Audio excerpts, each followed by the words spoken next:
Hey guys, as you can tell, the wind has died down, and on my side over there, I still have power. So I will definitely be going home today.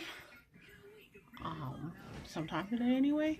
We didn't get that much snow as that they were predicting, but it's still young. Right now it's 6 something in the morning, so yeah, it's not as bad now.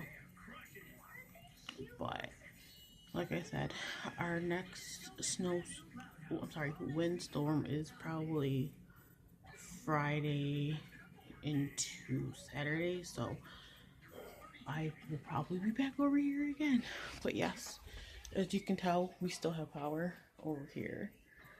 The lights did flicker on and off a little bit, but it wasn't that bad. But yeah, guys, I will talk to you actually later today because I have an unboxing for you. Alright, guys, have a good day.